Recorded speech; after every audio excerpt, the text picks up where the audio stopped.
কালীঘাটে যাওয়ার আগে যে আমাদের সাথে এরকম ঘটবে সত্যি বুঝতে পারিনি। মানে কি থেকে কি হলো সত্যি বলে বোঝাতে পারবো না।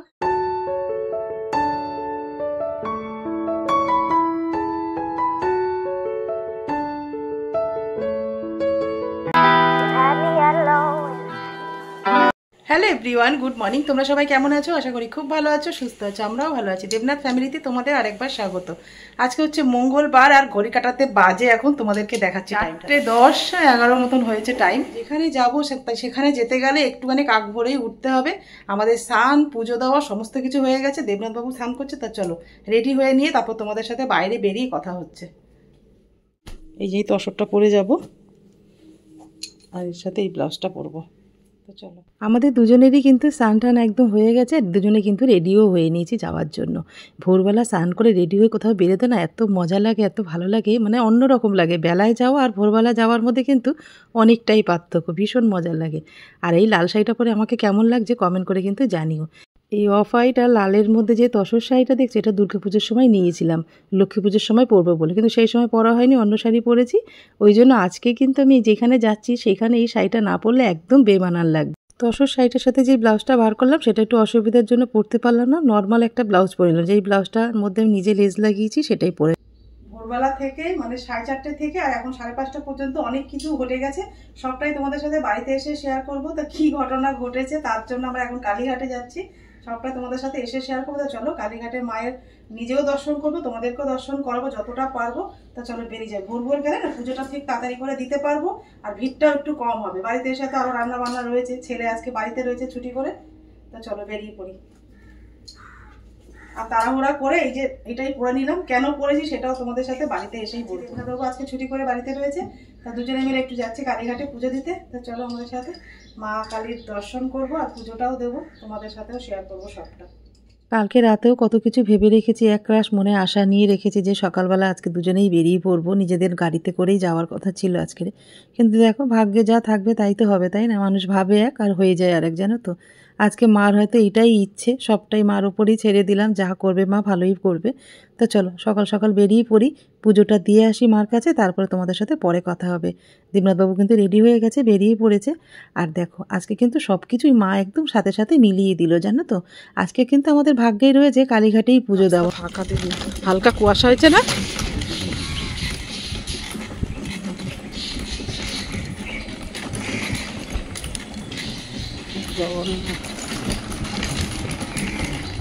নিজেদের গাড়িতে করেই তো আজকে পুজো দিতে যাওয়ার কথা ছিল, কিন্তু হলো না। আর দেবনাথবাবুও তো রোডে এখন গাড়ি চালাতে পারবে না, কেন নতুন করে লাইসেন্স করতে দিয়েছে।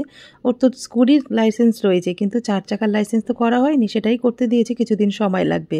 সেই জন্য কিন্তু আমরা ট্যাক্সিতে করেই বেরিয়ে পড়লাম। আর বাঘাযতীন মোড় থেকে কালীঘাটে যেতে গেলে 150 টাকার মধ্যে কিন্তু আমাদের হয়ে গেছে। ওরা কিন্তু অনেকটা করেই ভাড়া বলে, 250 টাকা বলে, কেউ 300 টাকা বলে। তোমাদের কিন্তু একটু ভাড়াটা নিজেদের মতন করে ঠিক করে নিতে হবে। তা দেখ আমরা কিন্তু কালীঘাটে পৌঁছে গেছি, জানি না মার মন্দিরে গিয়ে ভিডিও করতে পারবো কি না পারবো, পরে গিয়ে তোমাদের সাথে কথা হচ্ছে। এক্ষুনি খুললো।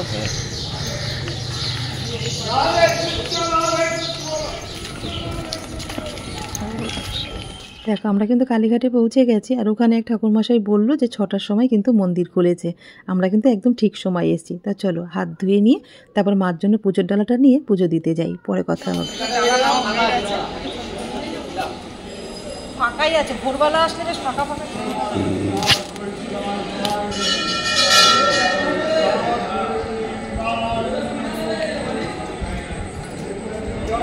এখান থেকে চলো। যতটা সম্ভব হয়েছে তোমাদের সাথে শেয়ার করেছি, তার থেকে বেশি কিছু আর শেয়ার করতে পারিনি। কেন ভেতরে কিন্তু মোবাইল একদম অ্যালাউ করে না, মানে তোমরা তো জানো বড় বড় মন্দিরে যেতে গেলে ওখানে কিন্তু ফোন নিয়ে একদমই যাওয়া যায় না। তা ফাঁকা আছে, বেশিক্ষণ সময় লাগলো না আমাদের, একদম সামনে কিন্তু আমাদের পুজো দেওয়া হয়ে গেল, তাড়াতাড়ি হয়ে গেল। আর এখন ভিড় হয়ে গেছে, যত ভোর ভোর আসা যায় শনিবার মঙ্গল একটু ভিড় হয়, তো ভোরবেলা আসা তাড়াতাড়ি হয়ে যায়। তত ভিড়টা বেশি হয়।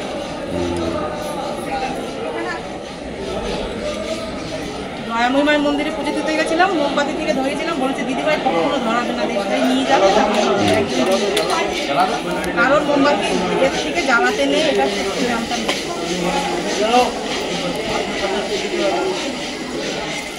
প্রতিনিয়ত আমরা দেখবে কারো না কারোর কাছে কিছু না কিছু শিখতেই থাকি। তো আমি আজকে একটা ভালো জিনিস শিখেছি, সেই জন্য কিন্তু এইখানে এসে একদম ভুল করিনি।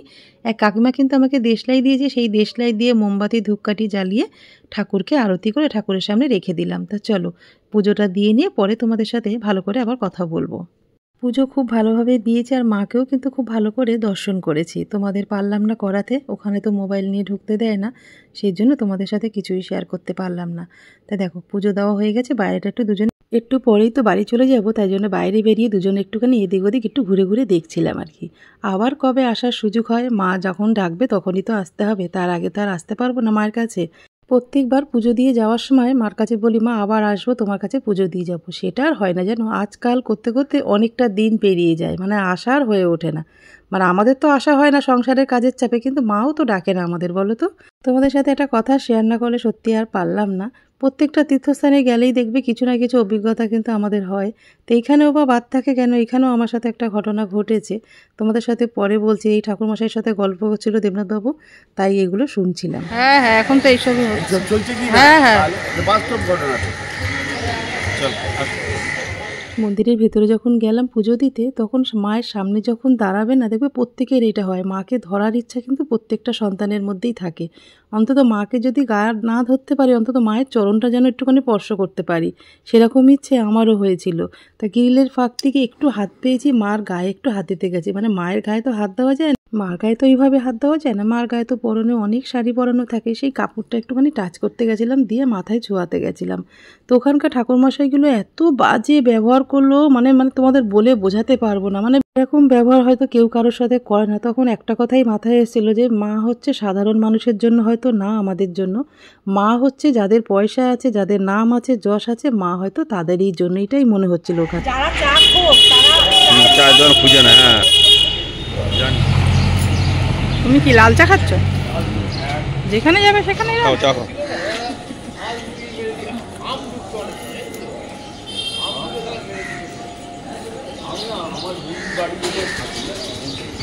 মাঝে মাঝে আরেকটা জিনিসও মনে হয়, মা মনে হয় সন্তানের সাথে খুব একচোখে বিচার করে। যেই সন্তানের নাম আছে, যশ আছে, পয়সা আছে, সেই সন্তানকে একদম সামনে থেকে তাকে দেখতে দেয়। আর যেই সন্তানের কোনো নাম নেই, যশ নেই, তাদেরকেও চেনেই না, তাদেরকে কিন্তু মা ধারের কাছেই ঘেঁষতে দেয় না।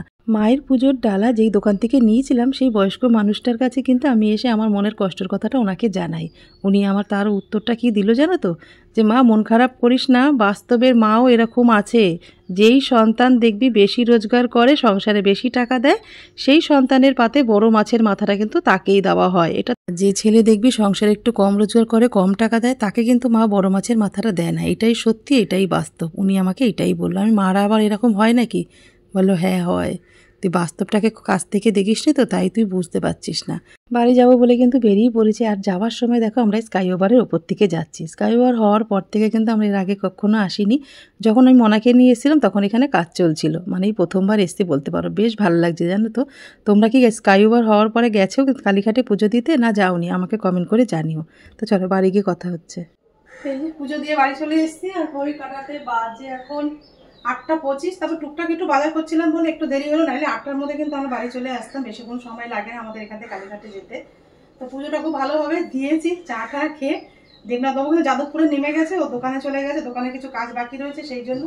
মানে মানুষটা একদিনও ছুটি করে বাড়ি থাকতে পারে না জানো তো, কাজের জন্য। মানে কাজটাকে খুব ভালোবেসে করে তো, আর কাজ পাগল লোক বলতে পারো। মানে কাজ ছাড়া কিছুই বোঝে না, ঘোরা ফেরা কিছুই ওর দ্বারা হয় না। যাই না, আজকে মার এটাই ইচ্ছা ছিল, ওই জন্য আজকে বাড়িতে রয়েছে। আর তোমাদের বললাম যে কালীঘাটে যাওয়ার আগে যে আমাদের সাথে এরকম ঘটবে, সত্যি বুঝতে পারিনি। মানে কি থেকে কি হলো সত্যি বলে বোঝাতে পারবো না। তা 4:30টায় উঠে স্নান টান করে পুজো টুজো সমস্ত কিছু তোমার মানে গুছিয়ে নিয়েছি। যেতাম হচ্ছে নৈহাটির বড় মার কাছে পুজো দিতে। তা ড্রাইভারটা জানো তো, কালকে ফোন করেছি, বললো হ্যাঁ আমি 4:30টার মধ্যে চলে আসবো। শাড়ি ঠাড়ি পরে একদম রেডি জানো তো, বেরোনোর মুখে ও ফোনও ধরছে না, কিছু করছে না। কন্টিনিউ মানে 4-5 বার ফোন করে যাচ্ছি, একবারও ফোনও করছে না, ফোন তো ধরছেও না। মানুষ তো বলে যে কোনো রকম অসুবিধা আছে, আমি যেতে পারবো না বা কিছু। সেই শাড়ি ঠাড়ি সমস্ত পরা খুলে ফেললাম লাস্টে। মানে এত মনটা খারাপ লাগছে কি বলবো, যে বড় মা তুমি কি চাইছো না আমি তোমার কাছে যাই, তোমাকে একটু দর্শন করি? তা আজকে হয়তো মা কালীঘাটের মাকে দর্শন করারই হচ্ছে ভাগ্যে রয়েছে। বলে না, মা যখন যেটা চাইবে তখনই কিন্তু সেটা হবে, তার আগেও হবে না, পরেও হবে না। তো অনেকদিন আগেই বলেছিলাম কালীঘাটের দেবনাথবাবুকে নিয়ে পুজোটা দিতে যাবো। কিছুতেই হচ্ছিল না জানো তো। তা মা তারাপীঠের মা, এই তারাপীঠ বলছি, কালীঘাটের মা ভাবছে যে আমাকে পুজো দিতে আসবি বলে এইখানে না এসে তুই যাচ্ছিস নৈহাটির বড় মার কাছে, আগে আমার কাছে আয় তারপরে নাই যাবি। সব মাই তো এক, কিন্তু জায়গাটা তো আলাদা, সেই জন্য সবাই আমরা মার কাছেই ছুটি, মানে বড় মার কাছে যাওয়ার খুব একটু কালীঘাটেই আমাদের ভাগ্যে রয়েছে, ওখানেই পুজো দেবার এত মানে সবকিছু যেন কাছে কাছে হয়ে গেল। মানে বাড়ি থেকে বেরোতে না বেরোতে রিক্সা পেয়ে গেলাম, মানে সবকিছু যেন একদম মানে গুছানো রয়েছে আমাদের জন্য, এরকমই একটা লাগলো। আর খুব সুন্দর করে পুজো দিয়েছি। তো মনা, পুচু সোনা সবাই, কেউ মেয়ে শাশুড়ি শাশুড়ি এসেছিল, আমার মা ছিল, কালীঘাটে গেছিলাম। পুচু সোনা এত বিরক্ত করছিল, আর ও তো লোকজন দেখে ভয় পায়, এত ভিড় দেখে না, কাশির আওয়াজ ঘন্টার আওয়াজ হচ্ছে, ও খুব ভয় পেয়ে গেছিল। মানে মন্দিরের একদম মার সামনে থেকে আমি ঘুরে নিচে চলে গেছি পুজো সোনাকে নিয়ে। আমি যদি না বেরিয়ে আসতাম তাহলে আমার মেয়ে পুজো দিতে পারতো। ওই জন্য ভাবলাম আমি তো কাছের গোড়ায় থাকি, যখন খুশি যাবো ওখানে মার কাছে, কিন্তু মেয়ে তো আসতে গেলে অনেকটা সময় লাগবে ওর। ওই জন্য আমি বললাম মনা পুজো দিক, মেয়ের শাশুড়ি, আমার মা, ওরা সবাই পুজো দিয়ে বাড়ি চলে যাক, তারপরে আমি একদিন দেবনাথবাবুর সাথে পুজো দেবো। সেই থেকে আর যাওয়াই হচ্ছে না জানো তো, কোনো না কোনো কারণে কালীঘাটা যেতেই পারছিলাম না। আর আজকে হঠাৎই ঠিক হয়েছে আমরা নৈহাটির বড় মার কাছে যাবো, পুজো দেবো। কিন্তু দেখো, বলে না মা যেটা চাইবে সেটাই হয়, মানে কিভাবে যে কি হলো না সত্যি আজকে বলে বোঝাতে পারবো না। মানে কেমন একটা ঘোরের মধ্যে রয়েছি, মানে পুরো রেডি হয়েছি আমরা বড় মার কাছে যাবো, সেখানে আমরা কালীঘাটে পুজো দিয়ে দুজনে চলে আসলাম। তা চলো, সবই কিন্তু মায়ের ইচ্ছা, সব মার ইচ্ছা ছাড়া কিছুই হয় না। মা যা করে সেটা ভালোর জন্যই করে, হয়তো এটাই ভেবে রেখেছে মা, যেটা সেটাই হবে। তা চলো রান্না বান্না করবো। আর আমি একটু ব্রেকফাস্ট নিয়ে চলে এসেছি, একটু পরোটা একটু আলুর দম নিয়ে চলে এসেছি। ছেলে আর আমি একটু ব্রেকফাস্ট করবো। আর ছেলে তো আজকে বাড়িতে রয়েছে, আমরা যাবো বলে।